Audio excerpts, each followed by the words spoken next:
l'Est, dans les provinces de l'Est, pour vous rencontrer et pour vous parler aujourd'hui de Louis XIV, du duc de Saint-Simon et des idées du duc de Saint-Simon. Louis XIV est mort il y a 3 siècles, le 1er septembre 1715, et le règne tout à fait exceptionnel, notamment par sa longueur, 72 années. 72 années de règne, jamais on n'avait connu un règne aussi long. Et dans l'Europe, je ne crois pas qu'il y ait de règne qui puisse rivaliser en longueur avec celui de Louis XIV. François-Joseph a régné 68 ans. Je crois qu'il doit avoir la médaille d'argent à l'échelle européenne. 72 ans, c'est tout à fait considérable. Songez qu'il y a des quantités de Français qui sont nés sous Louis XIV, qui sont mariés sous Louis XIV, leurs enfants sont nés sous Louis XIV, ils ont même marié leurs enfants, leurs petits-enfants, ils sont morts et Louis XIV était toujours roi, et pourtant ils ont vécu un âge tout à fait important. C'est dire à quel point ce règne est important, et il l'est non seulement par sa longueur, mais aussi par la politique qui l'a animé, et notamment la grande politique étrangère, avec cette volonté de prépondérance qui avait été définie par Louis XIII et le cardinal de Richelieu, et que Louis XIV a poursuivi et parachevé. Alors, ce règne exceptionnel, il nous est notamment connu grâce à une œuvre exceptionnelle que sont les mémoires du duc de Saint-Simon. Il fallait, pour raconter du moins une partie de ce règne exceptionnel, le plus grand mémorialiste de l'histoire de France. Le duc de Saint-Simon qui dans ses mémoires raconte les 24 dernières années du règne, 1691-1715, et auxquelles s'ajoutent les 8 années de la régence de Philippe d'Orléans. Alors, le duc de Saint-Simon, parce qu'il a beaucoup écrit, ses mémoires, dans l'édition de la Pléiade, représentent tout de même 8 ou 9 volumes de 1000 pages chacun. Autrement dit, il n'y a pas grand monde qui les a lus en entier. Bien. Et l'ennui d'un auteur qui a beaucoup écrit et dont l'œuvre est aussi considérable, c'est que la plupart se contentent en général de quelques morceaux choisis, de quelques phrases que l'on se répète de livre en livre, que l'on recopie, et on finit par ne plus connaître l'œuvre et ne pas savoir ce qu'a écrit l'esprit, et par prêter à l'auteur des intentions qui sont l'exact contraire de ce qu'il était et de ce qu'il souhaitait. Alors, le duc de Saint-Simon a, d'une manière générale, mauvaise presse. Il a mauvaise presse, on le répute méchant, mesquin, aigri, imbu de son rang, uniquement soucieux de questions d'étiquette, et on néglige d'étudier sa pensée. Il est vrai que non seulement son œuvre est très importante, mais qui plus est, son œuvre est à notre époque de plus en plus difficile à comprendre. Parce qu'on est dans une époque agnostique, et qui glisse même vers une forme d'athéisme. Or, le duc de Saint-Simon était un grand chrétien, et le duc de Saint-Simon est un homme de l'ancien temps, attaché aux lois du royaume, à ce que l'on pourrait appeler la constitution du royaume. Il est attaché à la hiérarchie traditionnelle du royaume, et cet attachement à la hiérarchie, à une époque violemment égalitaire, n'est plus comprise non plus. Bien. Alors si vous ajoutez une ou deux petites phrases qui ont très mal été digérées, notamment celle où il parle de la ville bourgeoisie, phrase que beaucoup d'historiens ont pris pour eux. Hein, il faut dire les choses comme elles sont. Alors, évidemment, il y a un préjugé défavorable qui est très net. Qui est le duc de Saint-Simon? Il est né le 16 janvier 1675 et il est mort 8 décennies plus tard, au mois de février 1755. Louis de Rouvroy, duc de Saint-Simon, est issu du côté de son père d'une vieille famille d'épée et du côté de sa mère, Catherine de l'Aubépine, deuxième femme de son père, issue d'une famille de noblesse de robe, puisque l'arrière-grand-père l'Aubépine était secrétaire d'État de Charles IX. Son père, Claude de Rouvroy, a été le premier duc de Saint-Simon, puisqu'il a été élevé à la pairie par Louis XIII, dont il était un ami proche. Et je crois qu'il y a là, d'ailleurs, l'une des clés de compréhension de l'œuvre du duc de Saint-Simon. Saint-Simon a été élevé par son père, qui était beaucoup plus âgé que lui. Quand le fils naît, le père a 68 ans. Le petit Louis est issu du deuxième mariage. Bien. Louis XIII est mort depuis déjà longtemps. 1675, ça fait plus de 30 ans. Et Claude de Rouvroy a élevé son fils dans le souvenir du roi Louis XIII. Et Saint-Simon raconte que tous les ans, le 14 mai, pour l'anniversaire de la mort du roi, le duc de Saint-Simon père, seul de toute la cour, allait à Saint-Denis pour la messe célébrée à la mémoire de celui qu'on appelait à l'époque le feu roi, et il emmenait son fils, qui a continué après la mort de son père en 1691. Voilà.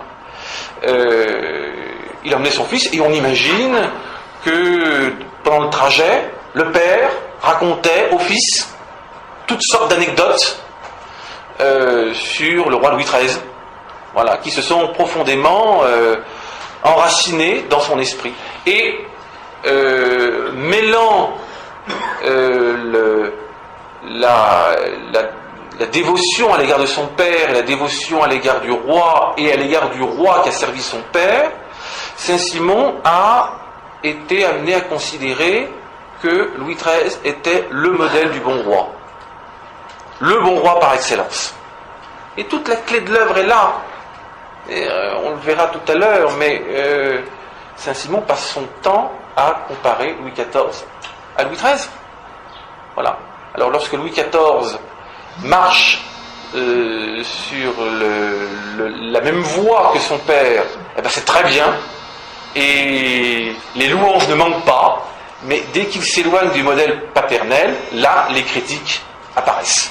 Voilà. Voilà la clé de compréhension de l'œuvre. Alors, avant d'en arriver là, il faut rappeler que le duc de Saint-Simon, par vocation familiale, se devait d'entrer dans l'armée, alors même qu'il n'était pas du tout fait pour être soldat. D'abord, physiquement, il est tout petit. Il est tout petit, et puis de caractère. Saint-Simon a, à certains égards, pris du côté l'Aubépine. C'est-à-dire, c'est un intellectuel, c'est un homme de cabinet, c'est un homme qui aime écrire, c'est un juriste, c'est un historien, plus qu'un homme d'épée. Bien. Alors, il est tout de même entré dans l'armée à 17 ans, il a servi une dizaine d'années, et puis l'armée ne lui a pas apporté les satisfactions qu'il attendait, et en 1701, alors qu'il est encore très jeune, tirant prétexte d'une promotion de brigadier qu'il n'a pas eue et qu'il estimait devoir obtenir, eh bien, il a quitté le service. Voilà. Mais dès cette époque-là, il avait commencé à rédiger ses mémoires. Imaginez ce garçon de 16 ans qui, à 16 ans, décide d'être le mémorialiste de son temps, d'écrire l'histoire de son temps. Alors ça lui pose quand même quelques problèmes de conscience, parce que c'est un très grand chrétien que le duc de Saint-Simon, très exigeant en matière religieuse, et il s'ouvre de ce projet à un prêtre pour lequel il a beaucoup d'admiration, qui est le père de Rancé, l'abbé de la Trappe. On voit d'ailleurs dans le choix de cette direction spirituelle, en quelque sorte, que Saint-Simon n'était pas porté aux arrangements de la casuistique. Il aime les choses exigeantes, droites. Il a beaucoup d'admiration pour ce père de Rancé. Il a même réussi par un stratagème assez habile à obtenir le portrait. Évidemment, le père de Rancé ne voulait pas se faire peindre. Impossible. Comment faire alors? Eh bien, on organise de longues conversations au parloir, mais en compagnie d'un ami que l'on présente comme un ami, mais qui en fait est un peintre, et qui va observer longuement le père de Rancé par tous les traits, et qui, une fois l'entretien est terminé, dans une pièce voisine, s'empresse de reporter sur la toile ce qu'il a vu. Voilà, au bout de 2-3 entretiens, ça a suffi. Et le portrait qu'on a du père de Rancé, on le doit à ce stratagème du duc de Saint-Simon. Alors, il s'ouvre, le duc de Saint-Simon s'ouvre au père de Rancé de ce projet. Un chrétien, et qui veut l'être, peut-il écrire et lire l'histoire? La charité peut-elle s'accommoder du récit de tant de passions et de vices, de la révélation de tant de ressorts criminels, de tant de vues honteuses et du démasquement de tant de personnes pour qui, sans cela, on aurait conservé de l'estime et dont on aurait ignoré les vices et les défauts? Et il tranche le dilemme. Il décide de garder secret son texte, et il décide que ce texte ne sera publié que longtemps après sa mort. C'est le moyen, c'est-à-dire lorsque les personnes dont il parle seront mortes depuis longtemps, et probablement leurs enfants aussi, et que par conséquent cela ne revêtira plus la même importance. Il dit, il prend la résolution bien ferme d'en garder le secret à moi tout seul, en laissant son ouvrage mûrir sous la clé et les plus sûres serrures, passer ainsi à ses héritiers qui feront sagement de laisser couler plus d'une génération ou deux, et de ne laisser paraître l'ouvrage que lorsque le temps l'aura mis à l'abri des ressentiments.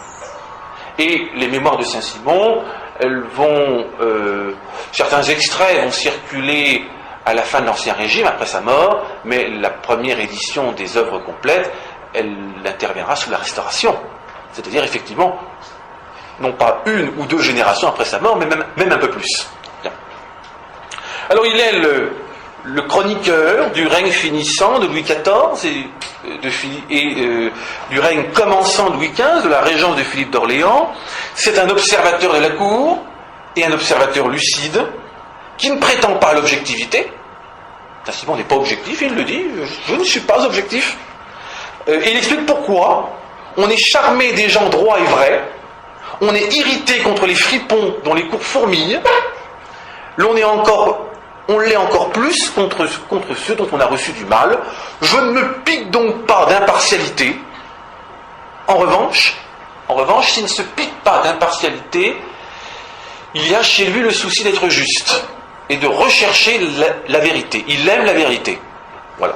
Et il est prêt à lui sacrifier beaucoup. Ça ne veut pas dire que tout ce qu'il dit est rigoureusement exact, mais tout ce qu'il dit, il le croit vrai. Voilà. Il le croit vrai.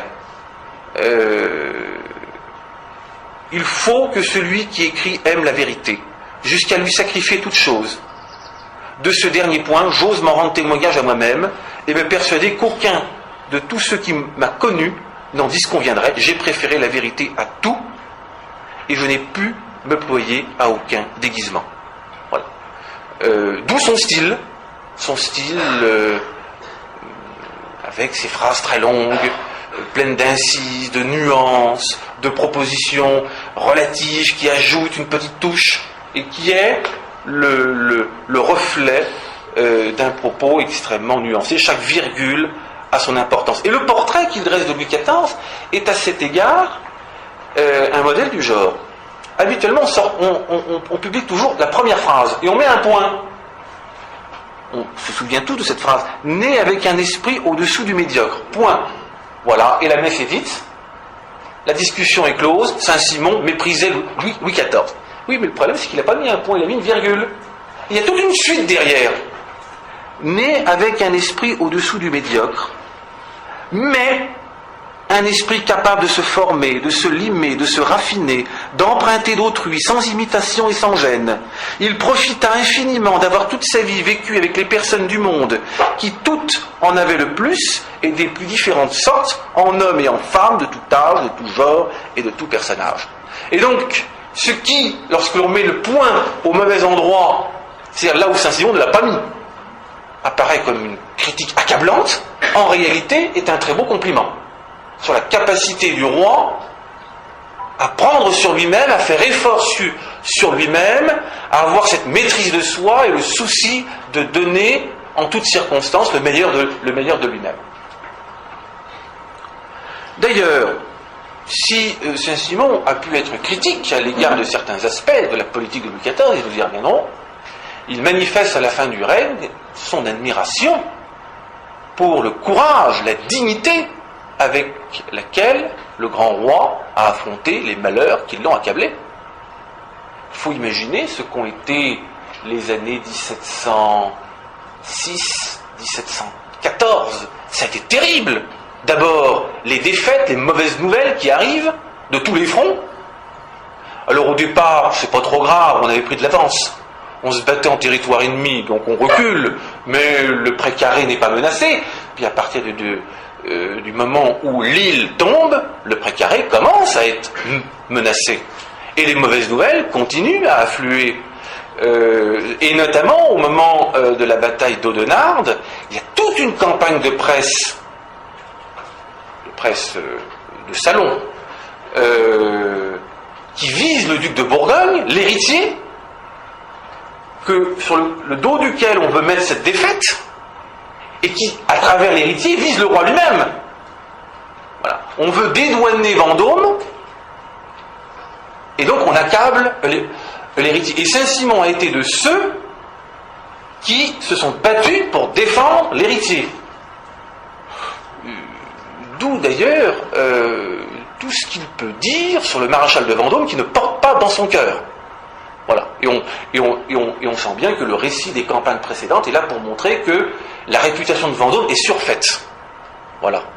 Ce qui explique qu'à Audenarde, Vendôme ait sa part de responsabilité dans la défaite. Voilà. Et ça, c'est pour défendre l'héritier nécessaire. Voilà. Et c'est un service qu'il rend à Louis XIV et que Louis XIV apprécie. Alors, il y a les nouvelles du front, il y a le grand hiver de 1709, il y a le souci du vieux roi de soulager ses peuples en 1709. Et il ouvre des négociations.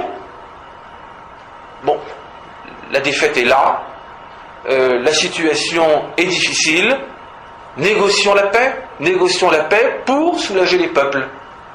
Et là, les négociations se passent mal, se passent très mal, parce que les Hollandais sont remontés comme des pitbulls, ils n'en ont jamais assez, le roi cède, les Hollandais disent « Ah non, mais ça suffit pas. Non, il faut que vous renonciez à toutes les conquêtes du règne. » Le roi accepte. « Ah non, mais ça suffit pas. Maintenant, il faut rendre les 3 évêchés. » Il n'en avait jamais assez. Et puis, Louis XIV, on est en 1709, après l'hiver. Et bon, c'est dur à porter, mais on accepte. Ah oui, mais ça suffit pas. Maintenant, il va falloir prendre la tête de la coalition pour aller déloger votre petit-fils à Madrid. Là, c'est la goutte d'eau qui fait déborder le vase. Non. Jusqu'où ça va aller? Et c'est à ce moment-là que Louis XIV a lancé cet appel à la population, le 12 juin 1709, qui a été lu en chair dans toutes les paroisses, demandant un événement inouï. C'était la première fois que le roi s'adressait ainsi à toute la population. La situation est grave, j'ai tout fait pour amener la paix, nos ennemis sont intraitables, leurs exigences sont épouvantables, je vous demande un dernier effort. Voilà, je vous demande un dernier effort pour sauver l'honneur du royaume. Et le pays répond présent. Il répond présent. Il y a un nouvel impôt qui est créé et l'impôt rentre, c'est le 10e. La noblesse se mobilise et se sacrifie à mal plaquer, où il y a eu des milliers de morts, et notamment au sein de la noblesse. L'objectif était de ne pas reculer d'un pouce, et on n'a pas reculé d'un pouce. On a eu des morts, mais on n'a pas reculé d'un pouce. Et c'est le début du redressement qui sera couronné 3 ans plus tard à Denain. Et Louis XIV a fait face à cela. On raconte cette anecdote extraordinaire du vieux roi. Il a quand même à ce moment-là 72 ans, 73 ans. Et pour l'époque, ça commence à être beaucoup. Le vieux roi qui n'a plus beaucoup de troupes fraîches à sa disposition et qui, convoquant Villars, lui dit « Monsieur le maréchal, je vous confie ma dernière armée, la cour me presse de me replier à Blois, je n'en ferai rien. » Quand on se replie sur la Loire, c'est que les carottes sont cuites. En général, ça annonce le repli sur Bordeaux après et la capitulation. Je n'en ferai rien. Si vous perdez, je revendique l'honneur de servir sous vos ordres comme le plus vieux soldat de France et d'y mourir. Et c'est pour éviter cela que les gentilshommes se sont sacrifiés. Si notre roi est prêt à un tel sacrifice, nous devons, nous, y aller, nous sacrifier pour qu'on n'en arrive pas à cette extrémité. Et puis il y a les malheurs domestiques, les fers domestiques, comme le dit Saint-Simon, le grand dauphin qui meurt en 1711 en quelques heures, et puis en 1712, le duc de Bourgogne, d'abord la duchesse, puis le duc, et puis le petit duc de Bretagne, 3 en une semaine qu'on a conduit à Saint-Denis par le même convoi, le petit duc d'Anjou qui se portait pas bien, très bien d'ailleurs, le futur Louis XV, et qui a été sauvé pourquoi ? Parce que sa gouvernante, Madame de Ventadour, a interdit, campé devant la porte de la chambre et a interdit aux médecins l'accès de cette chambre. Voilà. Et à l'époque, les médecins étaient plus dangereux que la maladie. On pouvait survivre à la maladie, mais il fallait survivre tout seul. Et le petit duc d'Anjou était sauvé comme ça. Bien. Donc, et puis, 2 ans plus tard, le duc de Berry, qui meurt à son tour, c'est terrible. Et Saint-Simon rend hommage. Il rend hommage au vieux roi à plusieurs reprises dans les mémoires. Il y revient à la mort de Louis XIV et il en parle lorsqu'il écrit le parallèle des 3 premiers rois Bourbons. Il dit « Au milieu de ces fers domestiques, au milieu de ces fers domestiques, cette constance, cette fermeté d'âme, cette égalité extérieure, ce soin toujours le même de tenir tant qu'il pouvait le timon, cette espérance contre toute espérance, par courage, par sagesse, non par aveuglement, c'est dehors du même roi en toutes choses, c'est ce dont peu d'hommes auraient été capables, c'est ce qui aurait pu lui mériter le nom de grand, qui lui avait été si prématuré. Ce fut aussi ce qui lui acquit la véritable admiration de toute l'Europe, celle de ceux de ses sujets qui en furent témoins, et ce qui lui ramena tant de cœur qu'un règne si long et si dur lui avait aliéné. Il sut s'humilier en secret sous la main de Dieu, en reconnaître la justice, en implorer la miséricorde, sans avilir aux yeux des hommes sa personne ni sa couronne. Alors là, voilà un compliment magnifique. Un compliment magnifique, et de la part d'un homme qui a beau être à la cour, n'est pas un courtisan, ce qui en augmente le prix. Alors, on voit là que Saint-Simon, loin de détester ou de mépriser Louis XIV, comme le disent certains, l'idée même lui serait apparue scandaleuse. Saint-Simon est un monarchiste. Enfin, il a la loyauté monarchique dans le sang. Bien. Loin de cela, il a su rendre à Louis XIV, dans les moments difficiles, l'hommage qu'il méritait, et il a eu le souci de le servir dans les moments les plus difficiles. Alors, s'agissant des rangs, de la hiérarchie sociale, autre erreur que l'on fait beaucoup à propos de Saint-Simon, parce que l'on s'agrippe à cette formule de la ville bourgeoisie. Je dirais tout à l'heure ce qu'il faut penser de cette formule de ville bourgeoisie. Alors, Saint-Simon apparaît de la ville bourgeoisie, il est forcément, par conséquent, un but de son rang, et qui méprise le reste de l'humanité.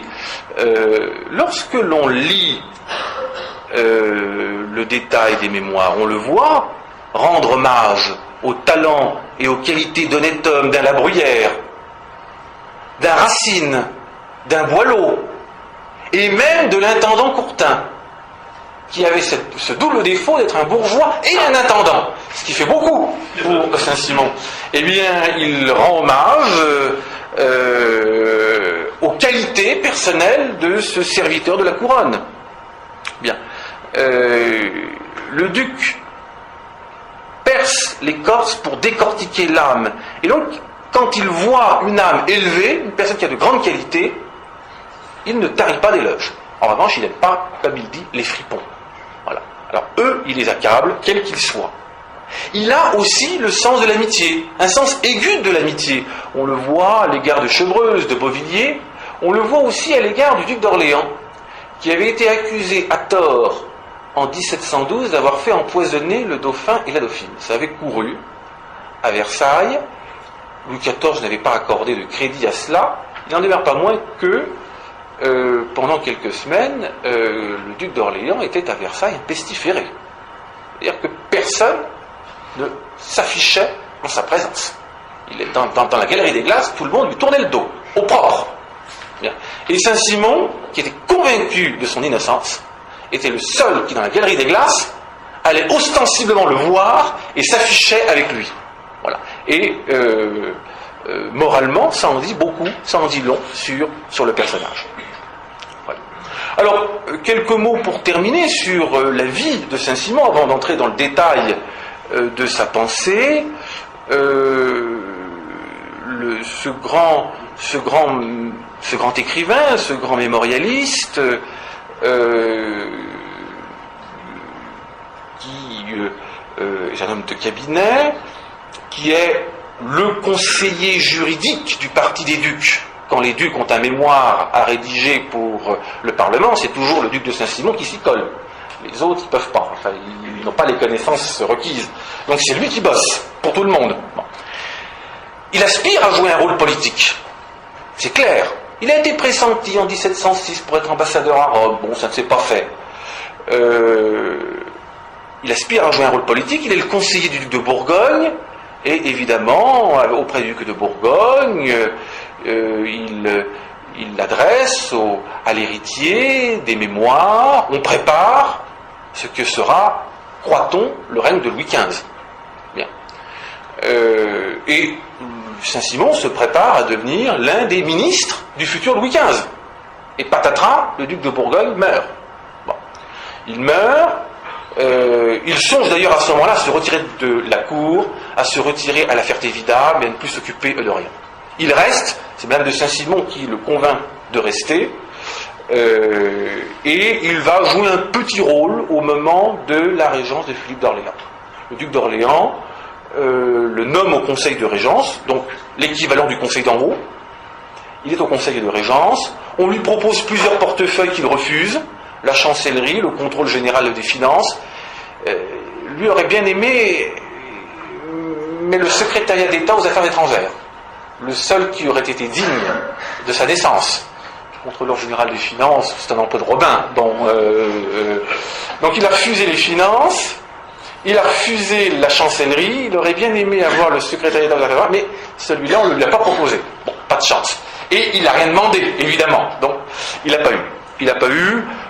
Donc, le conseil de régence pendant 6 ans, et puis la fameuse ambassade à Madrid en 1721-1722 pour la négociation du double mariage entre Louis XV et la fille de Philippe V, mariage qui sera rompu quelques années plus tard, et le mariage entre le prince des Asturies et la fille du régent par ailleurs. Voilà. Mariage, double négociation qui se terminera au mieux au plan politique, au mieux au plan honorifique, puisque Saint-Simon reviendra avec la grandesse d'Espagne et la toison d'or, hein, et il avoue, hein, en toute simplicité, j'ai accepté pour ça, hein, c'était le but. Bon, il a il porte beaucoup d'intérêt à l'Espagne, aux institutions espagnoles. Il a étudié la grandesse d'Espagne, il l'a comparé avec la Pairie. Bon, c'est moins bien que la Pairie, conclut-il, mais c'est quand même pas mal. Hein, et il est allé pour ça. Bon, voilà. En revanche, il est revenu ruiné. Il a mis des décennies à colmater les brèches. Parce qu'évidemment, une ambassade, l'ambassadeur doit, ambassadeur du roi de France, hein, il faut porter le rang du roi de France. Donc il ne faut pas lésiner, et c'est pas le ministère qui donne des fonds pour ça. Donc l'ambassadeur doit être magnifique, mais magnifique sur ses fonds propres. Voilà. Et comme Saint-Simon n'était pas très riche, mais il s'est lourdement endetté, il ne s'en est jamais remis financièrement, et d'ailleurs c'est pour ça que l'abbé Dubois l'avait fait nommer. Voilà. 1723, la régence s'achève, et à ce moment-là, il se retire de la cour, il ne vient plus que très ponctuellement pour quelques cérémonies, et à ce moment-là, il va se consacrer à ses mémoires. Alors, il y a dans la pensée du duc de Saint-Simon deux aspects importants. D'abord, toute une réflexion sur ce que doit être un bon roi, sur la politique royale, et il érige en modèle Louis XIII. Et puis, deuxième aspect, il y a toute une réflexion sur les institutions et le souci de rétablir l'équilibre des institutions un peu perturbées par la croissance de l'État. Voilà. Saint-Simon est un monarchiste, mais ce n'est pas un étatiste. Loin s'en faut. Et dans ce rétablissement des équilibres, il envisage notamment de rendre à la noblesse son rôle politique, et notamment à la pairie du royaume, et ce sera le deuxième aspect de mon propos. Alors d'abord, il s'agit de défendre la royauté face à une nouvelle forme de gouvernement, l'État administratif qui se développe depuis quelques décennies en particulier. Saint-Simon n'est pas un féodal, contrairement à ce qu'on le croit habituellement. Ce n'est pas un féodal. Il est très attaché à la monarchie, et à la monarchie absolue. Il approuve, lui, Richelieu, d'avoir abaissé l'orgueil des grands. On a beaucoup de gentilshommes qui à l'époque prennent la plume et qui critiquent la monarchie absolue au nom d'une constitution primitive de la monarchie qui aurait été déformée au fil du temps, et ces auteurs remontent parfois le curseur très loin et opposent à la tradition monarchique le mythe des origines, le retour aux sources. On le sait bien, c'est une démarche qui, l'air de rien, est en fait très révolutionnaire et très subvertive, parce qu'il s'agit de balayer tout ce qu'il y a au milieu, et parfois des siècles et des siècles d'apport. Bon. Boulainvilliers, lui, il arrête le curseur à Charles III. Bon, il veut balayer 8 siècles de tradition monarchique. Jusqu'à Charles III, c'était très bien, après, ça ne va plus. Montesquieu, il va jusqu'au XVIe. Bon, voilà, il entérine ce qu'il appelle la monarchie gothique. Bon. Saint-Simon va plus loin, il va jusqu'à Louis XIII. Voilà. Jusqu'à Louis XIII, et il approuve la politique de Richelieu. Je cite: le cardinal de Richelieu sentit les maux du dedans et du dehors, et avec les années y apporta les remèdes. Il abattit peu à peu cette puissance et cette autorité des grands qui balançait et qui obscurcissait celle du roi, et peu à peu les réduisit à leur juste mesure d'honneur, de distinction, de considération et d'une autorité qui leur était due, mais qui ne pouvait plus se soutenir à remuer ni parler haut au roi qui n'en avait plus rien à craindre. Les grands ont un rôle à jouer dans le royaume, ils ont un rôle politique à jouer, et ils doivent le jouer, mais ce rôle, ils doivent le jouer autour du roi, avec lui, et jamais contre lui. Voilà la ligne de Saint-Simon, qui n'est pas un féodal, mais qui est attaché à la hiérarchie traditionnelle du royaume, parce qu'il considère que cette hiérarchie, elle fait partie du statut du royaume, de ce qu'on va appeler bientôt la constitution du royaume. Alors la monarchie, qui pour Saint-Simon est celle qui devrait être, c'est la monarchie telle qu'elle a fonctionné jusqu'au règne de Louis XIII. Et Louis XIII est pour Saint-Simon le roi, le bon roi par excellence. Il a pour lui une admiration sans borne. Il y a le portrait de Louis XIII dans la grande salle à la Ferté-Vidame. C'est le bon roi par excellence. On a une œuvre qui montre bien cela, c'est le parallèle des 3 premiers rois Bourbons, dans lequel Saint-Simon compare Henri IV, Louis XIII et Louis XIV. Et sa conclusion est de dire, le meilleur des 3, c'est Louis XIII. Pourquoi ?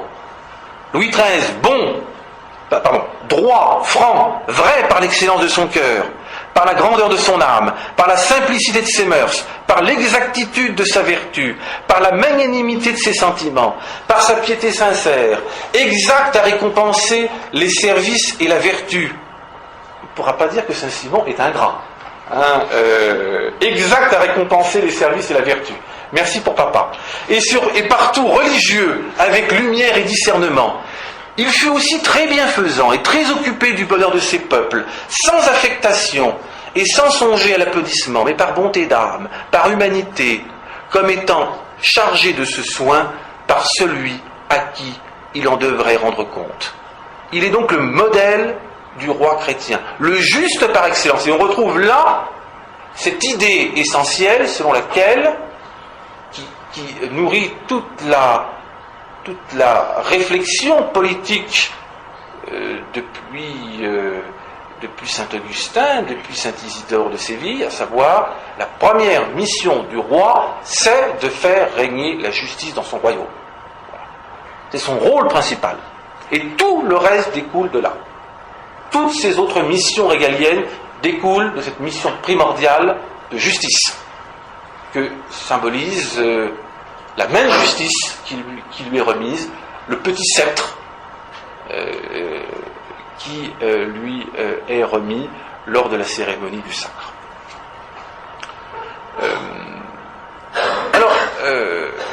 La clé est là. Il compare en permanence Louis XIV à Louis XIII. Dès que Louis XIV épouse le modèle paternel, il le loue. Dès qu'il s'en éloigne, il le critique. Voilà. Alors Saint-Simon a tout de même quelques bêtes noires. Il a quelques bêtes noires qui ont faussé le jeu des institutions.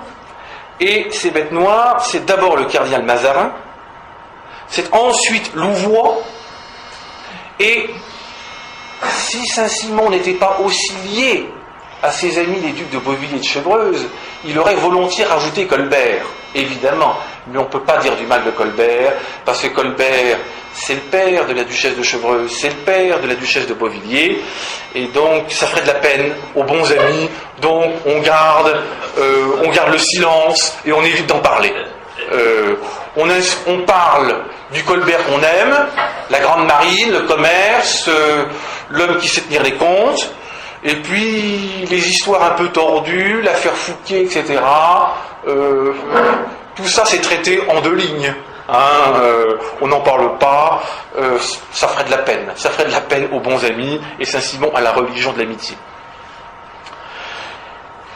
Saint-Simon a une grande admiration pour Louis XIV, mais il critique certains aspects de sa politique. Lesquels ? Le renforcement du contrôle général des finances, du rôle des secrétaires d'État et des intendants. À propos des secrétaires d'État et du contrôleur général des finances, il y a un passage fameux dans lequel Saint-Simon parle des 5 rois de France, dont la puissance dispute celle du roi. les 5 rois qui usurpent la puissance royale, parce qu'ils connaissent les affaires, et ils filtrent la correspondance, et ils transmettent au roi ce qu'ils estiment bon de transmettre, et de la manière dont ils estiment bon de le transmettre. Bon. Et c'est cela que Saint-Simon dénonce.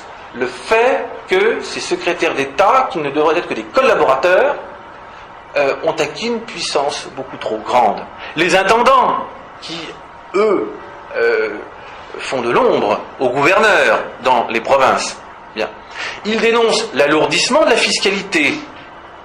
Il y a chez Saint-Simon, c'est un point qui est totalement négligé habituellement. Les historiens sont obnubilés par la vie de bourgeoisie, puis le reste, ils ne le voient pas. Mais Saint-Simon a des préoccupations sociales très accentuées. Il est très soucieux des humbles et du sort des paysans. On le verra à plusieurs reprises, et notamment en 1718, alors qu'il est au Conseil de Régence, par surprise, il propose la suppression de la gabelle. C'est pas rien quand même, quand on sait ce qu'était cet impôt, qui n'était pas très bien réparti, et qui surtout l'était par les agents de la ferme générale, c'est-à-dire les agents de financiers, et que cela donnait lieu à certains abus. Il propose la suppression. Et là, dit-il, on a vu les intendants de finances complètement paniqués. Mais qu'est-ce qu'il nous propose là? Il va tout nous casser. Bon, ils sont paniqués. Ça serait bien qu'on prenne un peu de temps pour réfléchir à tout ça. Ça leur laisse le temps de préparer la réplique. Quand la question revient sur le tapis, quelques temps plus tard, ils ont un argumentaire en béton. On abandonne l'idée et Saint-Simon ressort déprimé en disant « tout bien est impossible à faire ». Voilà. Mais on voit là que il a le souci des humbles. Et sur ces terres, il était très aimé. On l'appelait le bon duc. Le bon duc, et le bon duc a laissé aux paysans de la Ferté-Vidame un excellent souvenir. Il était très très apprécié pour sa générosité.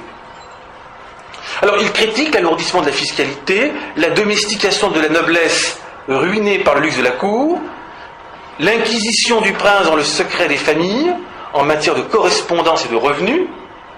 Là, Saint-Simon vise 2 ou 3 aspects en particulier. Le premier aspect, c'est lors de l'instauration de l'impôt du 10e, il a été demandé pour la première fois aux particuliers de fournir, à l'époque, c'est passé, enfin, ça a été considéré comme un abus de l'État, une forme de despotisme. Figurez-vous qu'en 1709, on a eu le front de demander aux particuliers des déclarations de revenus. À l'époque, ça passe pas. Ça passe pas du tout. Et Saint-Simon, d'ailleurs, fait partie de ceux qui ne sont pas contents. L'État n'a pas à savoir ce que possèdent les particuliers. Bien. Aujourd'hui, bientôt, avec la loi sur le renseignement, l'État saura tout, et pas simplement ce que possèdent les particuliers, tout. L'inquisition en matière de correspondance, le cabinet noir, les lettres qu'on ouvre, on copie, pour débusquer d'éventuelles conspirations.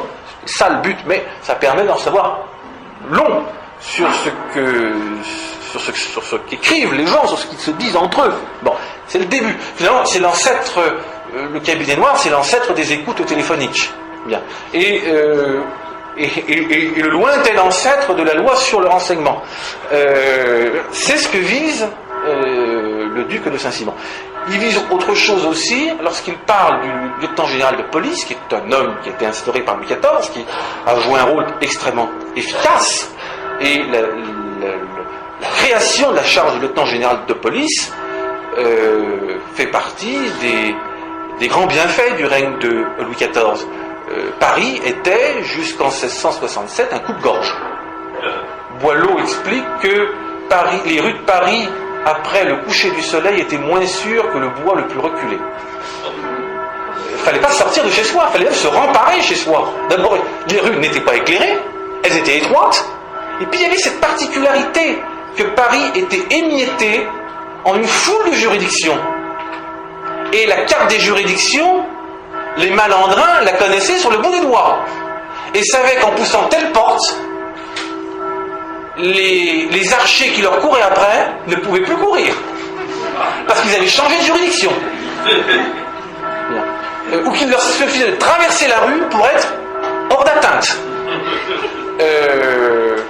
Un voleur qui se fait prendre avant 1667, c'est un maladroit, ou un type vraiment malchanceux. Bon.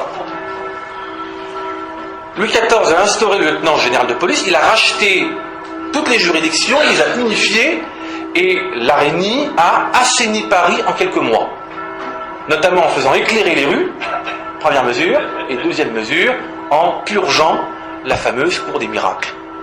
On appelait la cour des miracles parce que les boiteux, les aveugles qui émendaient à la porte des églises, dès qu'ils entraient dans cet entre-là, dans ce quartier, comme par hasard, ils se mettaient à voir, ils marchaient normalement, et voilà.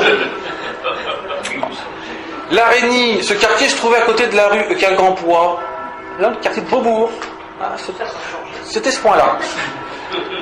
La Reynie est arrivé avec des sapeurs et des troupes, il a bouclé le quartier, sauf une issue, il a pris son porte-voix, les 12 derniers qu'on prend finiront aux galères.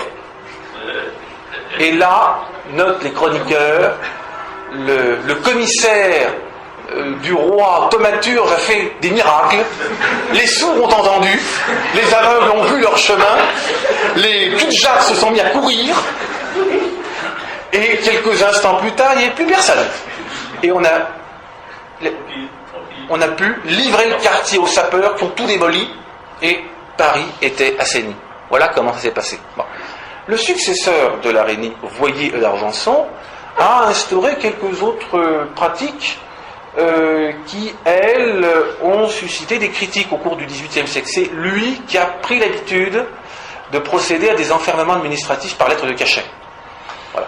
Donc de régler certains problèmes d'une manière qui a suscité ultérieurement un certain nombre de critiques. Et Saint-Simon fait partie de ceux qui ne trouvent pas ça normal. Bien.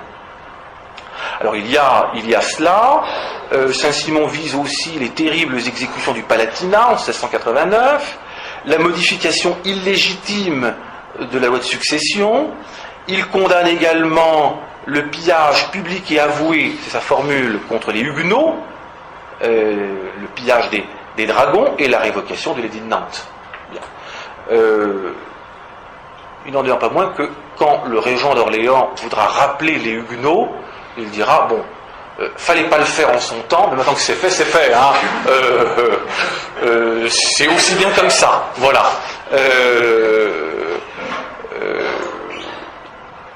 Et puis, mais pour Saint-Simon, la conversion des Huguenots est un objectif à poursuivre, mais ce n'est pas de la compétence de Louvois.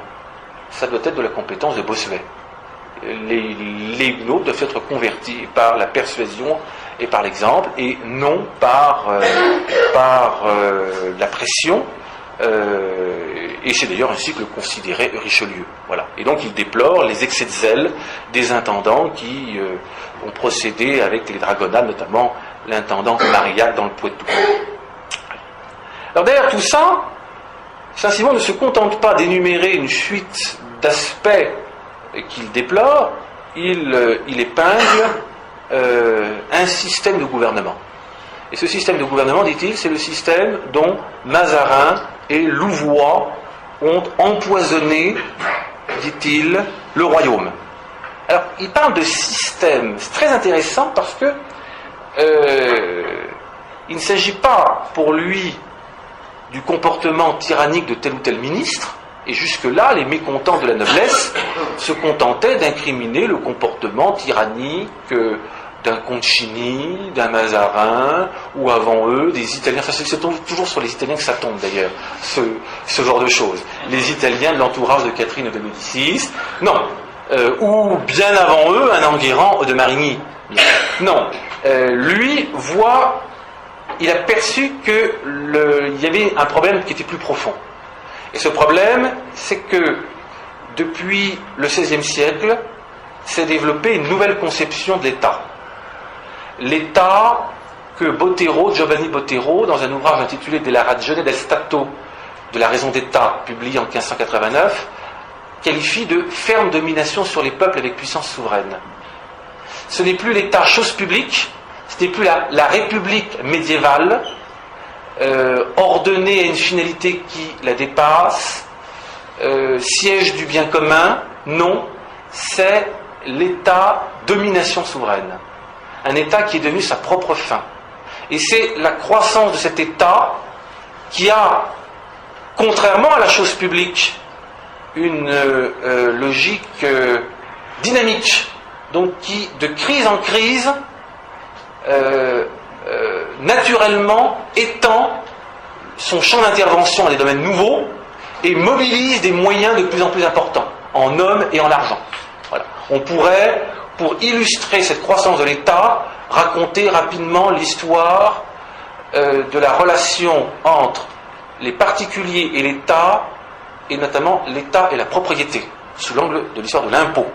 On verrait l'impôt s'alourdissant petit à petit et devenant de plus en plus prenant au fil des siècles, et notamment après le virage révolutionnaire. Voilà. Petite citation au passage qui illustre tout, c'est Robespierre le premier qui a donné cette définition de la propriété.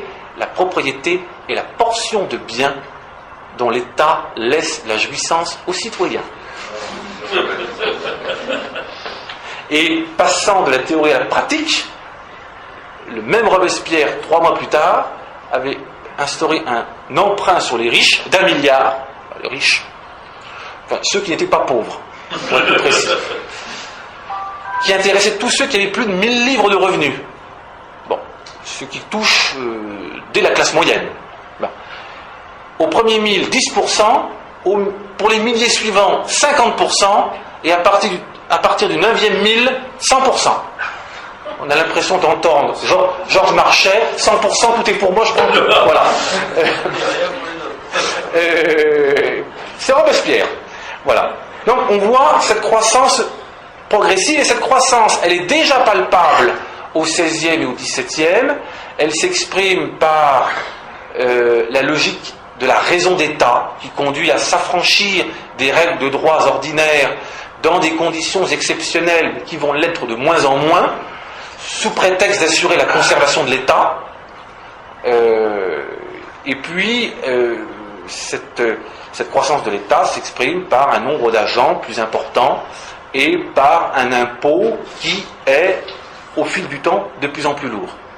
Alors, il reste incroyablement léger, c'est toujours très relatif. L'impôt est incomparablement plus lourd sous Louis XIV que sous Charles VII, c'est vrai, mais tout le monde ici échangerait volontiers sa feuille d'impôt contre celle des sujets de Louis XIV. Voilà, il est incomparablement plus léger qu'il le sera après. Voilà, c'est une question de savoir quel est le point de comparaison. Voilà. Mais comme on partait de très bas, évidemment, quand ça monte, et les Français de l'ancienne France le supportent très mal. Voilà, très très mal. En matière fiscale, ils ont les chines très raides. Voilà. Donc, c'est cette nouvelle, ce système de gouvernement que dénonce Saint-Simon. Il met de la sorte en valeur l'opposition entre l'État, domination souveraine, et la royauté traditionnelle. Et c'est au nom de la défense de cette royauté traditionnelle qu'il s'attaque aux traits qui caractérisent cette forme d'étatisme administratif naissant. Voilà. Et notamment la subversion de la hiérarchie traditionnelle qui s'estompe petit à petit et qui, à ses yeux, fait partie de la constitution du royaume. Voilà. Et c'est pour ça qu'il se plaint de ce que les corps intermédiaires n'ont plus le rôle qu'ils avaient auparavant, de ce qu'ils sont moins consultés qu'ils l'étaient auparavant, de ce que les États provinciaux ne sont plus convoqués dans de nombreuses provinces, de ce que les États généraux n'ont pas été convoqués depuis déjà presque un siècle, de ce que la noblesse est tenue à l'écart, elle est à la cour, mais on ne lui donne plus, sauf exception, de responsabilité politique et administrative. Donc il veut remettre la noblesse dans les affaires. Il veut qu'on convoque les États provinciaux. Il veut que dans les moments un peu importants, on réunisse les États généraux. Et puis, il déplore l'élévation de la plume et de la robe et l'anéantissement de la noblesse d'épée, qui porte aux affaires des gens de rien, la ville bourgeoisie. On s'en rapproche. Qu'au moindre mécontentement, on réduisait au néant en leur ôtant leur emploi avec la même facilité qu'on les en avait tirés en le leur donnant. Et c'est là la clé d'explication de la formule de la ville bourgeoisie qui colle au basque de Saint-Simon depuis 3 siècles. Bien. Ce qu'il reproche à ces gens de robe auxquels on a confié des fonctions ministérielles importantes, ce n'est pas... Il ne nie pas que ces hommes peuvent avoir de grandes qualités. Ce qui leur manque, c'est l'indépendance. Ils ne sont rien par eux-mêmes, ils doivent tout à la faveur. Et donc, par conséquent, s'ils perdent la faveur, ils perdent tout. Si le roi disgracie un Colbert, le fils du drapier de Reims redevient le fils du drapier de Reims. Et il retourne à Reims et il n'est plus rien. Donc, par conséquent, il va faire quelques efforts pour rester en place. Voilà. Et pour rester en place, il va être exposé au risque de dire au roi ce que le roi veut entendre, et non pas ce qu'il devrait entendre, ce qu'il serait juste qu'il entende. Si un duc de Saint-Simon, ministre du roi, devait être disgracié, il reste le fils du duc de Saint-Simon, avec ses alliances, avec sa famille, et par conséquent, la disgrâce ne signifie pas pour lui un anéantissement, mais une simple mésaventure. Et donc par conséquent, il ne perd pas tout, et ne perdant pas tout, il a par conséquent l'indépendance suffisante pour pouvoir dire au roi non pas ce qu'il veut entendre, mais ce qu'il doit entendre. Voilà. Et qui peut être assez déplaisant à entendre. Voilà. C'est ce sur quoi insiste Saint-Simon. Le conseil, pour être efficace, doit être composé de conseillers qui disent ce qu'ils croient être la vérité. Voilà. Même si ça déplaît. Et qui ne doivent pas avoir peur de déplaire. Il y a un autre aspect que déplore Saint-Simon, c'est le développement de la finance. Saint-Simon déteste les financiers. Les financiers qui s'enrichissent au détriment du public. Il l'écrit tel quel. Les financiers qui s'enrichissent au détriment du public.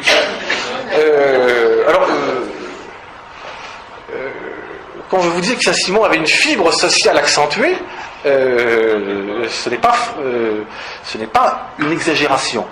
Et pourquoi ces financiers occupent-ils une place très importante ? Parce que les guerres doivent être financées. Et elles coûtent très cher et de plus en plus cher.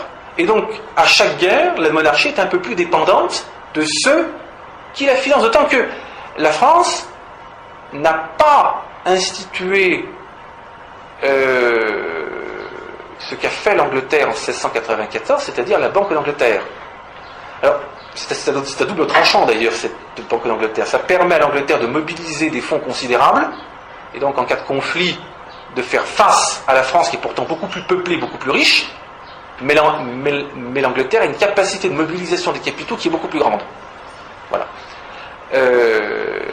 L'inconvénient, c'est qu'effectivement, la monarchie en Angleterre est encore plus dépendante de la finance. C'est la finance qui fait la politique. Voilà, et qui détermine les objectifs de politique étrangère. Et quand le grand négoce veut conquérir des parts de marché, eh bien, il exige du cabinet une politique belliqueuse à l'égard des concurrents espagnols et français. Et si le cabinet ne veut pas, on met le Premier ministre en accusation et on le force à démissionner, ce qu'on fera avec Walpole en 1742, et ça conduira l'Angleterre à rompre ces 25 ans de paix avec la France et à entrer dans une dynamique de guerre de succession d'Autriche, guerre de 7 ans, pour s'emparer des colonies françaises et des parts de marché qui l'accompagnent. Voilà. Bon. Mais la France aussi est de plus en plus dépendante de ces financiers, et Saint-Simon le déplore. Alors, en 1715, à la mort de Louis XIV, la France est très endettée, la guerre de succession d'Espagne a coûté très cher, et la dette atteint 2,5 milliards. C'est-à-dire, 2,5 milliards en soi, ça ne veut pas dire grand-chose, il faut utiliser des éléments de comparaison. 2,5 milliards, pour l'époque, ça représente à peu près 7 années de revenus. Donc c'est tout à fait considérable. Bien. 7 années de revenus, que faire? Saint-Simon dit aux régents, il y a une solution imparable. Louis XV n'est pas tenu des dettes de Louis XIV. Ce qui est vrai. Donc, vous convoquez les États généraux et vous leur faites accepter la banqueroute. On déclare la banqueroute, on annule les dettes. De la sorte, on peut alléger les impôts des paysans, on allège le poids des plus pauvres, puis on fait peser cela sur des financiers qui sont déjà bien enrichis sur le dos du public, donc on ne va pas pleurer sur eux. Et donc, entre deux mots, ça reste le moindre. Et puis, il y a une arrière-pensée aussi. Chez Saint-Simon, il dit d'ailleurs, je cite, « Entre deux effroyables injustices, tant en elles-mêmes que par leur suite, la banqueroute me paraissait la moins cruelle des deux. Parce qu'aux dépens de la ruine de cette foule de créanciers, dont le plus grand nombre l'était devenu volontairement par l'appât du gain, toujours quelque chose de moral chez Saint-Simon. Il reste très augustinien. Et donc beaucoup en avaient fait de très grands, de gains, très difficiles à mettre au jour, encore plus en preuve, tout le reste du public était au moins sauvé, et le roi au courant. Par conséquent, diminution d'impôts infinie, et sur le champ, c'était un avantage extrême pour le peuple, tant des villes que de la campagne, qui est sans proportion le très grand nombre et le nourricier de l'État. Voilà. Et puis il y a une autre idée qui est dans l'esprit de Saint-Simon. Si on déclare la banqueroute, évidemment, après, l'État aura beaucoup de mal à emprunter. Ben, c'est très bien comme ça. Ça obligera l'État à rester dans des bornes raisonnables et à ne pas aller au-delà. Voilà, ça freinera l'extension de l'État. Ce serait un frein possible, écrit-il, pour arrêter le gouvernement sur le pied qu'il est enfin parvenu, car il n'y a pas de trésor qui suffise à un gouvernement déréglé. Voilà. Il y a des propos chez Saint-Simon qui sont d'une actualité extraordinaire. Alors, pour améliorer tout cela, pour améliorer la situation, à l'époque où il était le conseiller du duc de Bourgogne, le duc de Saint-Simon a rédigé quelques mémoires et fait quelques propositions. Il a notamment proposé donc la convocation des États provinciaux de manière régulière, alors qu'ils ne sont plus convoqués que dans un tiers du royaume, Bretagne, Languedoc, Bourgogne, Provence et puis les petits pays des Pyrénées. Il propose de convoquer les États généraux quand cela est nécessaire et de ramener la noblesse dans les conseils, dit-il, par étapes. Il ne s'agit pas de tout faire d'un coup de manière révolutionnaire, non, par étapes, progressivement. Et cette idée, c'est l'idée de la polysynodie que va retenir le régent et qui va être mise en œuvre en septembre 1715. Le gouvernement, par conseil, on établit des conseils présidés par des grands seigneurs, composés de grands seigneurs, avec des conseillers d'État, et puis le secrétaire d'État devient le secrétaire du conseil. La seule chose, c'est que ça ne marchera pas. La polysynodie ne marchera pas. Ce sera un échec retentissant, parce que Saint-Simon a eu le tort, comme souvent d'ailleurs, de juger les autres à l'aune de lui-même. Voilà. Lui, c'est un homme de cabinet, quelqu'un qui travaille, quelqu'un qui a des capacités juridiques, qui réfléchit, qui s'intéresse au bien public. Mais la plupart des grands seigneurs de l'époque de 1715 n'ont plus ces capacités-là. Les affaires de l'État sont devenues trop complexes. Elles exigent une formation particulière. On n'est plus au temps de Louis XIII ou d'Henri IV. C'est fini. Il suffit d'ailleurs de voir l'état des dépenses et des recettes pour constater que la machine administrative est devenue beaucoup plus complexe depuis les années 1630. Bon, donc, ça n'est plus possible. Et puis, ces grands seigneurs ne sont pas prêts à faire les efforts nécessaires. Ils veulent bien s'occuper des affaires de l'État, oui, entre 5 et 7, après la chasse et avant le théâtre. Mais c'est fini, ce temps-là. Si on veut s'occuper des affaires de l'État, il faut s'y coller à 8h du matin et jusqu'au soir, ce que fera le régent. Voilà. Et la plupart ne sont pas prêts à faire ce sacrifice-là, et donc les réunions du conseil, les séances du conseil de régence ressemblent un peu, sous la régence, à des réunions de café, à des discussions de café du commerce. Alors, le café du commerce huppé, mais le café du commerce quand même. Et Saint-Simon, à cet égard, raconte une anecdote qui le montre très bien. Un jour, le chat du roi s'était glissé dans la salle du conseil et grimpe sur la table. Le maréchal de Villeroy, gouverneur du roi, qui ne brillait pas pour son intelligence. Il a perdu toutes les batailles qu'on lui a gagnées. Et c'était pas une lumière, voilà. Et en plus, il détestait les chats, donc il se jette dessus pour le faire sortir. Évidemment, il n'y parvient pas. Tout un charivari dans la salle du conseil, et Saint-Simon a un trait qui les assassine tous. Mais laissez-le donc, il fera le 17e. Et Saint-Simon finira par qualifier la Polysynodie de pétaudière. Voilà, c'est une pétaudière. Ben non, tout bien est impossible à faire. Voilà, il est déprimé. Et quand on supprimera les conseils, eh bien, il s'inclinera parce que ça ne marche pas. Et c'est un réaliste, c'est pas un idéologue. Ça marche pas, voilà. Alors si, dans les conseils, il y en a quand même un ou deux qui ont bien fonctionné, qui ont d'ailleurs survécu, notamment le conseil de la marine, qui était présidé par le comte de Toulouse, et qui a fait un travail qui était assez intéressant. Le conseil des finances a eu quelques bonnes idées aussi, présidé par le duc de Noailles, notamment il a exploré une amélioration du prélèvement de la taille, et c'était assez intéressant. Bon. Ça ne marche pas, il s'incline. Et puis, Saint-Simon a toute une réflexion constitutionnelle qui va occuper le deuxième volet de mon propos, qui sera, je vous rassure, plus bref que le premier, et que l'introduction. Son souci est de rendre aux pairs de France leur rôle constitutionnel. Et à cet égard, il se lance dans toute une réflexion à l'occasion des négociations de paix qui vont donner naissance au traité d'Utrecht. Voilà.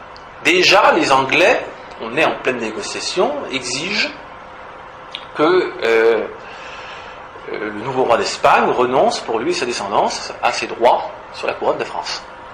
Et Saint-Simon prend prétexte de cette affaire et rédige un mémoire.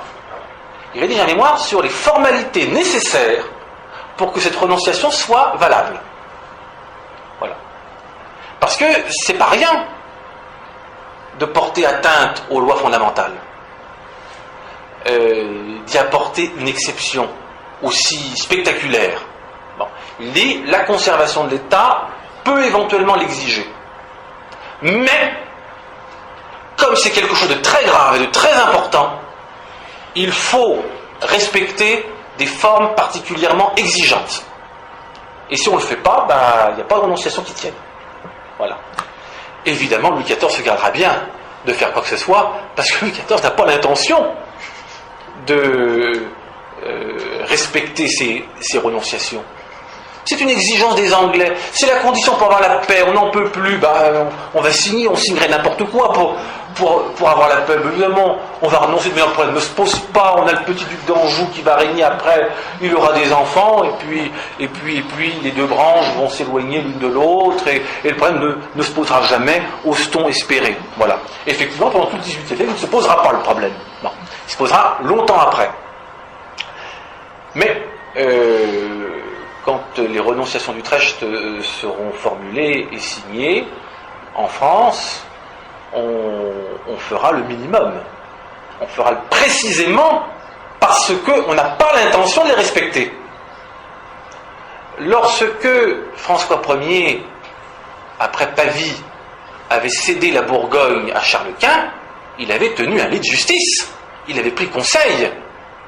Et le premier président lui avait dit « Sire, ça ne va pas être possible. Vous n'aviez pas le droit de faire ça. Donc on va appliquer le traité pour tout ce que vous aviez le droit de faire, mais ça, vous n'aviez pas le droit, donc on ne va pas le faire. » Le premier président ne l'a pas formulé comme ça, mais il a tout de même souligné que la Bourgogne était la première pairie du royaume, et par nature inaliénable. Fermez le banc, et François Ier n'attendait que ça. Là, Louis XIV n'a pas tenu de lit de justice, il n'a même pas envoyé son chancelier, rien du tout. Rien du tout. Bon. Saint-Simon réfléchit au sujet. Ce n'est pas tant les renonciations qui l'intéressent. Ce qui l'intéresse, c'est la procédure. Alors il écrit un mémoire. Mémoire succinct sur les formalités desquelles, nécessairement, la renonciation du roi d'Espagne, tant pour lui-même que pour sa postérité, doit être revêtue en France pour y être justement et stablement validée. Ça, c'est le titre. Avec un titre comme ça, vous imaginez bien que le mémoire succinct n'est pas si succinct que cela. Il est succinct à l'aune des mémoires de Saint-Simon, c'est-à-dire d'un homme qui a écrit 9 ou 10 000 pages. Mais dans l'édition de la Pléiade, ce mémoire fait quand même 180 pages. C'est pas une petite note de service. Et que dit-il ? Il dit, pour valider cette renonciation, la volonté du roi est impuissante, le roi ne peut rien sur sa succession, le principe est acquis, c'est l'indisponibilité de la couronne, le roi ne peut rien, les états généraux ne sont qu'une assemblée consultative, ils n'ont pas ce pouvoir-là non plus, le Parlement lui-même n'a pas ce pouvoir, il dit le lit de justice tenu par le roi non plus. Alors là, Saint-Simon abuse un peu. Il abuse un peu parce que, en général, c'est précisément dans les lits de justice que se règle ce genre de questions. Le lit de justice, c'est le lieu où le roi traite des questions constitutionnelles. Lorsque on a publié l'ordonnance sur la régence en 1375 et la majorité royale, ça a été à la suite d'un lit de justice. Lorsque cette ordonnance a été confirmée en 1392, en 1403 et en 1407, ce fut au cours de lit de justice. Lorsque François Ier s'est retrouvé avec ces difficultés contenues dans le traité de Madrid, il a tenu un lit de justice. C'est le lit de justice. Bon. Mais la difficulté pour Saint-Simon, c'est que le lit de justice, c'est le roi, avec tout l'appareil, toute la solennité. On appelle lit de justice parce que, par extension, c'est la séance où l'on sort le trône en forme de lit, avec le dais au-dessus, les oreillers, fleurs de lysée et les draperies, où la royauté va reposer. Et c'est de cet appareillage, c'est l'appareillage qui a donné son nom à la séance. La séance où l'on sort tout ça, où le roi vient, c'est donc la séance du lit de justice. Voilà.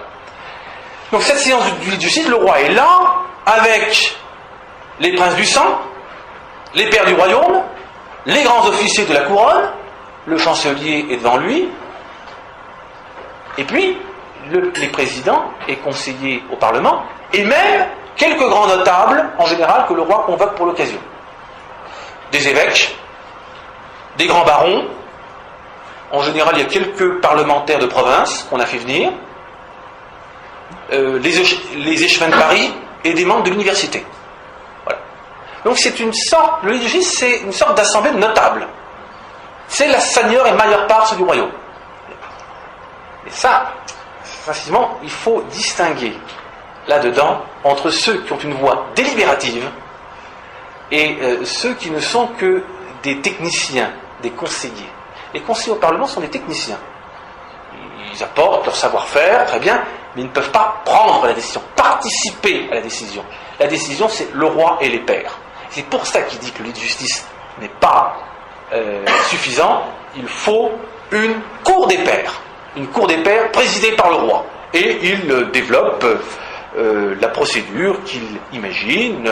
Le roi tiendrait la cour des pairs, on prendrait les avis de chacun, l'un après l'autre, chaque pair s'exprimerait sur la question, on recompterait les voix, on dresserait l'acte, que chacun signerait, les deux versions, les secrétaires d'État signeraient en tant que notaires, c'est-à-dire loin derrière avec un grand blanc, et chaque secrétaire d'État, deux signeraient un acte et deux autres un autre acte, pour bien montrer qu'ils n'ont pas participé à la décision, qu'ils ne sont que des notaires.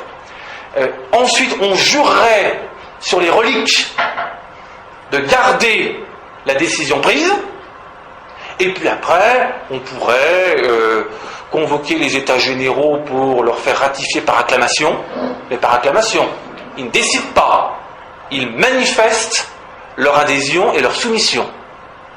Ou, à défaut, les États provinciaux. Et puis ensuite, on enregistrerait au Parlement.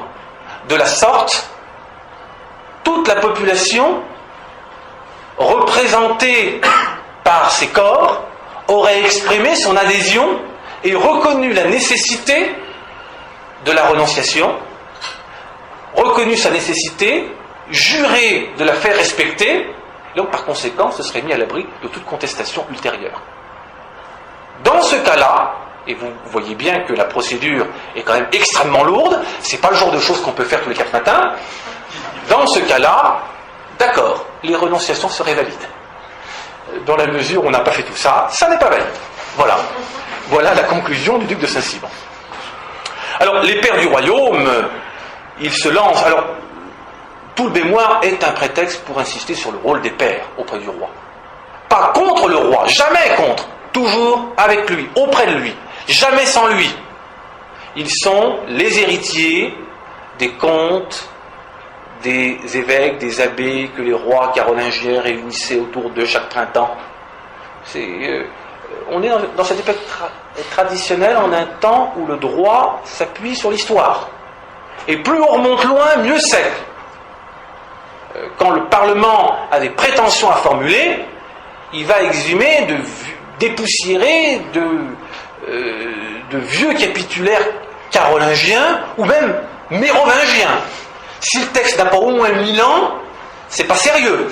D'abord, on pourrait se faire des tâches parce que l'encre n'est pas encore sèche.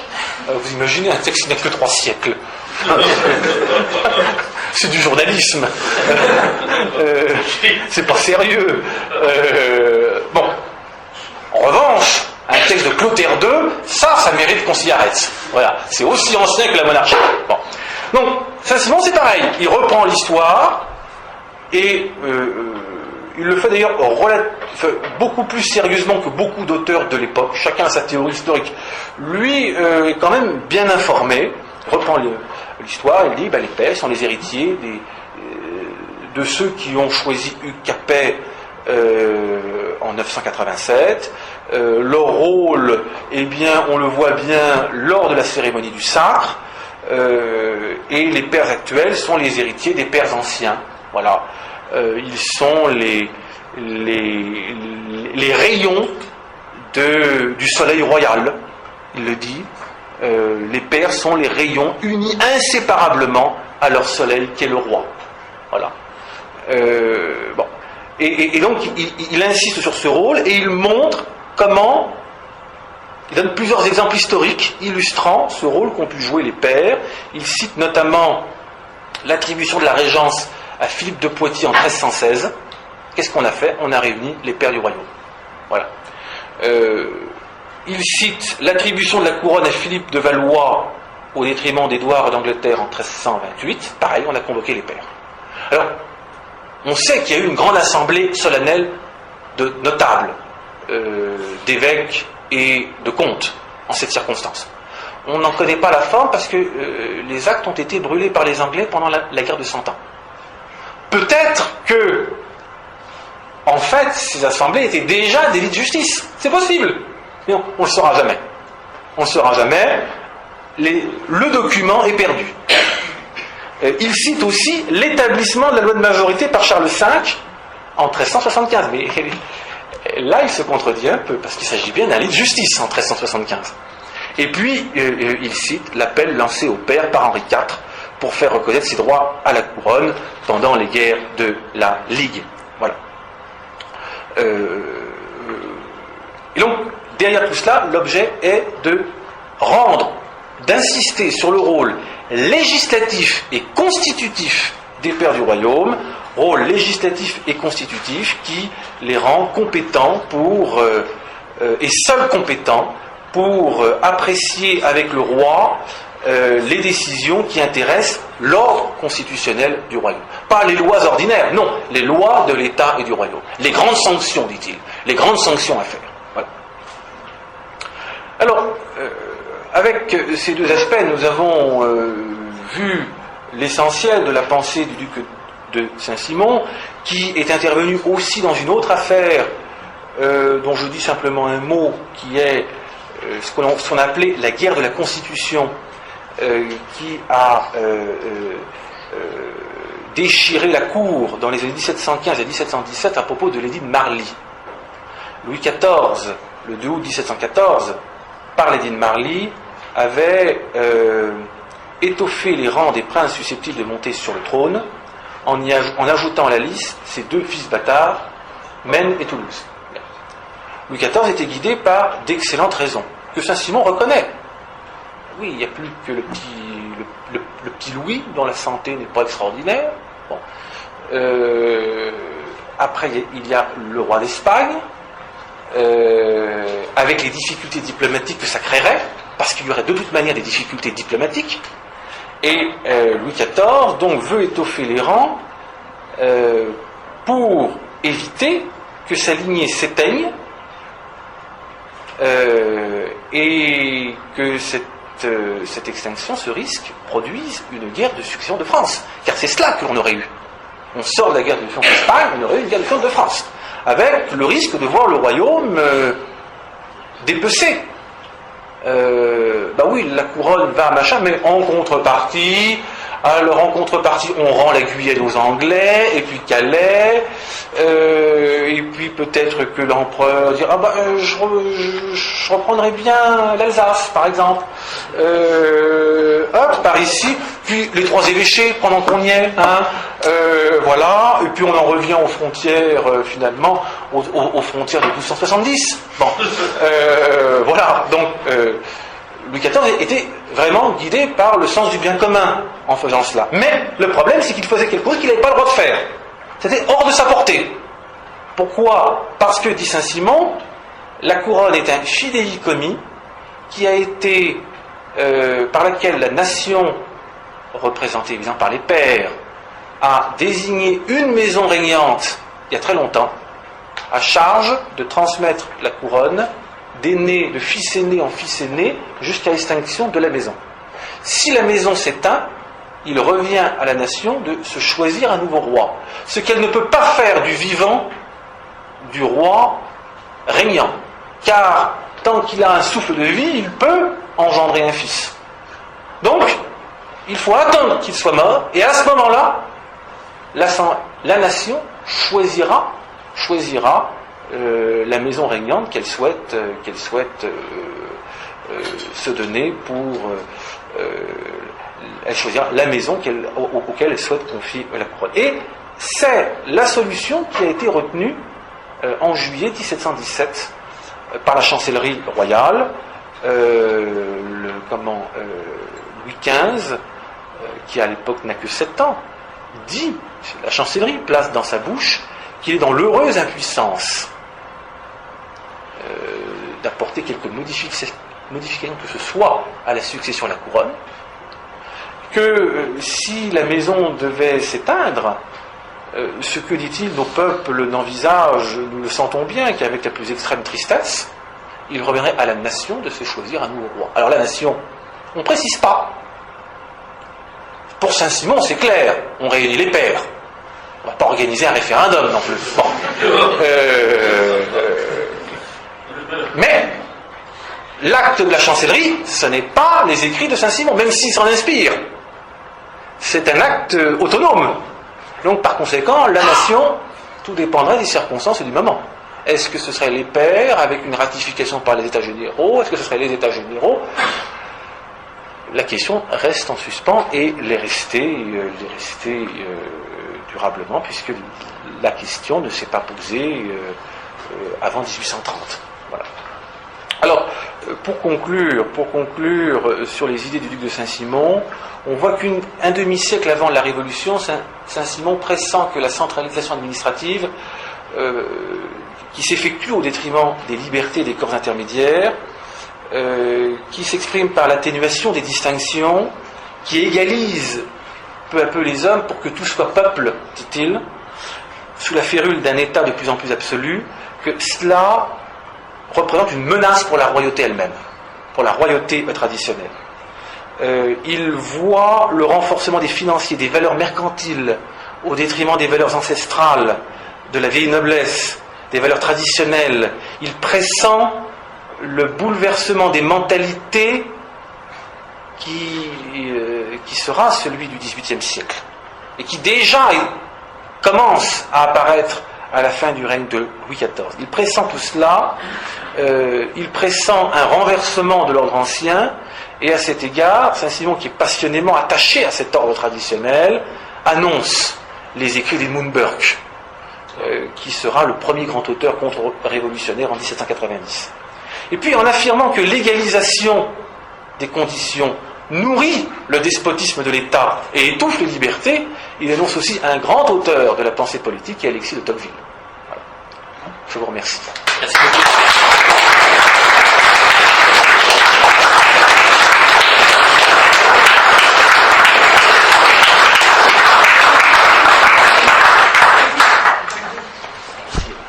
Est-ce que vous avez des questions pour notre conférencier?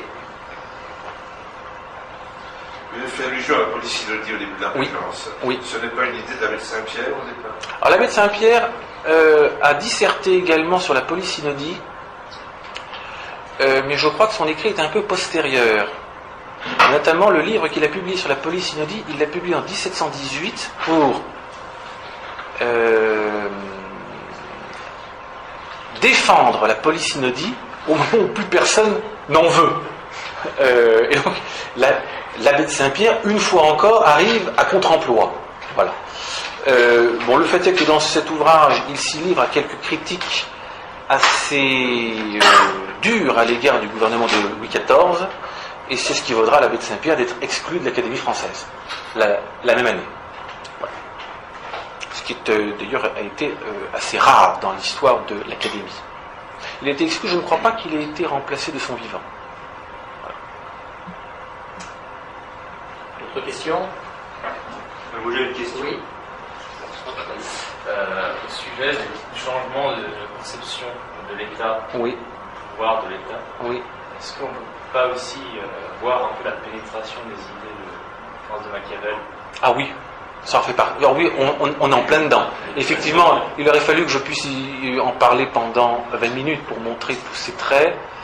Il y a... dans cette nouvelle conception de l'État, il y a d'abord, historiquement, la redécouverte du droit romain, avec dont on dégage l'idée de souveraineté à partir des notions de majestas et d'imperium. Donc ça, c'est dès la fin du XIIIe. Mais à l'époque, on mêle cette idée de souveraineté avec les conceptions médiévales, c'est-à-dire chaque baron est souverain en sa baronnie, mais le roi est souverain par-dessus tous. Le roi est plus souverain que les autres, mais ça n'empêche pas les corps intermédiaires de participer à l'exercice des fonctions régaliennes. Bien. Alors, et puis petit à petit, tout cela se restreint et on a un monopole de l'exercice des fonctions régaliennes entre les mains du roi qui s'établit petit à petit entre le XIVe et le XVIe. Au XVIe siècle, c'est fait. Et puis à cela se surajoute la pensée de Machiavel, qui fait de la conservation de l'État la finalité du gouvernement. Et pour assurer la conservation de l'État, tout est bon. Tout est bon. Si le prince doit être moral, c'est très bien. Mais s'il doit être immoral, eh bien, il ne faut pas qu'il hésite. S'il faut qu'il soit cruel, eh bien, qu'il le fasse. Tout est bon pour l'État, c'est l'État qui est la mesure du bon et du juste. Et à partir de Machiavel naît la notion de raison d'État. La formule n'existe pas encore, elle apparaît pour la première fois avec Bottero, qui est un disciple honteux de Machiavel. C'est-à-dire que Bottero, en 1589, écrit La raison d'État, mais en se défendant d'être un disciple de Machiavel. Je n'ai rien à voir avec ce sale type condamné par l'Église. Il n'en a rien à voir qu'on voit bien qu'il est bien dans la lignée de Machiavel. Voilà. Donc c'est lui qui utilise en premier l'idée de raison d'État, dont l'usage doit rester exceptionnel sous sa plume. Et puis plus tard, avec Gabriel Naudet, qui écrit un livre sur les coups d'État, la raison d'État devient ordinaire, et c'est le coup d'État qui devient exceptionnel. Je donne des exemples de coups d'État. L'assassinat de Concini, c'est un coup d'État. L'assassinat du duc de Guise, c'est un coup d'État. C'est un coup fort où l'on balaye toutes les règles de droit pour sauver l'État. Voilà. La Saint-Barthélemy, c'est un coup d'État, dit Naudet, qui ajoute, lui qui est un machiavélien, un semi-matérialiste, les questions de religion, c'est pas son problème. Hein. Il dit, bon, c'est un coup d'État, mais un coup d'État manqué quand même. Hein. Charles IX a loupé l'affaire, il aurait fallu qu'il tue tout le monde. En s'arrêtant, en faisant que la moitié du travail, c'est pas sérieux. Voilà. Et on voit bien que chez Naudet, la préoccupation, c'est l'État. Et d'ailleurs, pour les gens de l'époque, la Saint-Barthélemy, c'est une affaire d'État. Guidée, et pour tous les contemporains, la Saint-Barthélemy, c'est la mise en œuvre des préceptes de Machiavel. La religion n'entre pas en ligne de compte. Voilà. C'est l'application des préceptes de Machiavel, auquel se surajoute une sorte de grande quinzaine du règlement de compte. Voilà, que personne n'a contrôlé. Voilà. Donc effectivement, Machiavel a un rôle très important dans tout ça. Et puis il faudrait rajouter ultimement Descartes. Descartes avec la dimension rationalisatrice, uniformisatrice, établir des règles scientifiques, rationaliser le gouvernement. En établissant des règles scientifiques, on va arriver à un gouvernement qui sera parfait. Il ne s'agit plus de l'art de gouverner des hommes, il s'agit de techniques à mettre en œuvre. C'est le début des techniciens. Et l'abbé de Saint-Pierre est dans le prolongement de tout ça. Voilà, c'est le début des techniciens. Voilà. Avec l'idée que l'idée d'infaillibilité qui est attachée au scientisme et qui est l'un des ingrédients du totalitarisme. Dans le totalitarisme, il y a la prétention de mettre en œuvre des règles scientifiques qui se veulent infaillibles. Voilà. C'est le bien, et on va vers le bien, infailliblement. Voilà. Ça m'a un peu étonné que vous ayez raconté que vous sentez le changement du futur Louis XV. On s'était posé la question de savoir si la nation n'allait pas elle-même se choisir un roi. Alors est-ce que les règles de succession ne fixaient pas un monter d'une autre personne? Alors, attendez, j'ai peut-être été un petit peu imprécis. Effectivement, il faut les règles de succession, effectivement, ce sera appliqué jusqu'à extinction de la maison de Bourbon.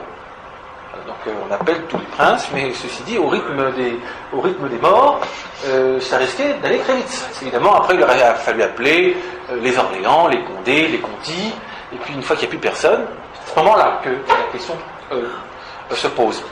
Je crois que Louis XIV voulait éviter d'en arriver aux Condés-Contis, et même peut-être aux Orléans. Il avait une confiance mesurée dans son neveu et gendre, d'où le testament d'ailleurs. Les relations étaient un petit peu compliquées. Bon, le duc d'Orléans avait d'ailleurs une mauvaise réputation qu'il entretenait avec soin, par provocation, notamment parce que il y avait de l'injustice dans cette mauvaise réputation. Et Saint-Simon aura cette formule très juste à propos du régent d'Orléans. Il lui dira d'ailleurs, dans les yeux, Monseigneur, vous êtes un fanfaron de crime. Et ça le définit très bien. Voilà. Encore une question, monsieur? Une courte question par an, enfin, déjà. Je m'étonne toujours, avec un regard d'amateur, de ce que Saint-Simon ignore la trahison ou l'effacement de la cause noblesse à l'égard de l'eau. Alors, dans quel cas? Parce qu'il y a eu effectivement des trahisons et des gens qui ont porté leur tête sur l'échafaud, mais tout mouvement de mécontentement n'était pas nécessairement un mouvement de trahison, au contraire. C'est là qu'il faut discerner, et c'est un petit peu délicat, entre le 14e, ça commence en 1315, et le début du règne personnel de Louis XIV, et surtout entre 1560 et 1660, à plusieurs reprises, la noblesse a exprimé son mécontentement à l'égard du gouvernement. et à l'égard, en fait, de la croissance de l'État. Ils ne savent pas que c'est une nouvelle forme d'État. Ils découvrent un phénomène, ils ne voient que les effets. Donc ils dénoncent des effets. Ils ne sont jamais contre le roi. Ils dénoncent les mauvais conseillers. Et ça se termine toujours par une réconciliation et par une redistribution de la faveur. Voilà, qui permet au rôle de redistribution de jouer à plein. Bon. Ces ligues du bien public, elles sont jugées légitimes quand elles sont respectueuses de la hiérarchie du royaume. C'est-à-dire quand un prince du sang en prend la tête, le frère du roi ou son cousin, et qu'on respecte bien la hiérarchie, ça passe. En revanche, quand c'est tel comte du fin fond de la province qui réunit quelques amis dans une partie de chasse et qui se pique d'envoyer des lettres à des puissances étrangères, alors là, ça passe plus du tout. Et en général, le dernier acte se joue sur l'échafaud. Voilà. Et c'est considéré comme un crime de lèse-majesté. C'est ce qui est arrivé au marquis de Saint-Mars, c'est ce qui est arrivé au duc de Biron, qui en plus avait été pardonné à plusieurs reprises. Voilà. Donc effectivement, il y a eu des cas de trahison de cette nature. Ce n'est pas ce que vise Saint-Simon. Lui-même, d'ailleurs, dit Richelieu a eu raison d'abaisser l'orgueil des grands. Il approuve la politique de Richelieu, c'est-à-dire l'exécution de Saint-Marc, l'exécution de Montmorency même. Il entérine tout ça. Bon, la politique de Richelieu est la politique de Louis XIII, parce qu'on met toujours ça sur le dos de Richelieu, mais Louis XIII n'était pas un roi qui regardait faire les choses. C'était un roi qui était très soucieux de son autorité. Et Richelieu ne faisait rien sans l'accord de Louis XIII. C'est clair. Louis XIII gouvernait vraiment. Donc, ce n'est pas cela qu'il vise. Ce qu'il vise, c'est que dans la hiérarchie du royaume qui fait partie de la constitution du royaume, chacun a un rôle à jouer, et le rôle des pères, c'est d'être auprès du roi et de l'aider. De tenir ce vieux devoir. Alors c'est peut-être là qu'il est un petit peu féodal, ce vieux devoir du concilium et de l'auxilium, de l'aide et du conseil. Voilà. Et il insiste bien. Les pères doivent agir toujours avec le roi, auprès de lui, jamais sans lui. Jamais sans lui. Et donc par conséquent, il ne peut pas y avoir de trahison. Voilà. Mais dans quel est le regard du roi quand il est obligé de quitter le pays ? Quand il est obligé parfois de fuir ? Oui, alors... quel regard porte-t-il sur cette noblesse-là ? Vis-à-vis de la Ligue, par exemple, il est extrêmement critique. Extrêmement critique. Il est clair que Saint-Simon est du côté d'Henri III contre le duc de Guise. Sans aucune ambiguïté. Voilà. Bien, merci. Je vais demander à notre trésorière de bien vouloir vous remettre un petit cadeau pour votre venue chez nous en Lorraine. Un cadeau souvenir au nom de notre association. Vous verrez, ce sont des petites spécialités. Bienvenue chez nous. Un grand merci. Un grand merci. Cela resserre les liens entre la Lorraine et l'Anjou.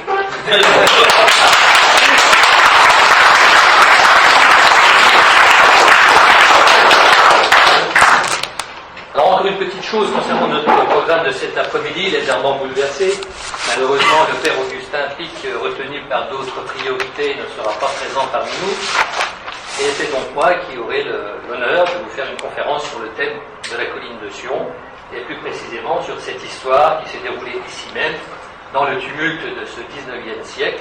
Je veux parler de la famille Bayard, rendue célèbre en raison de la version romancée.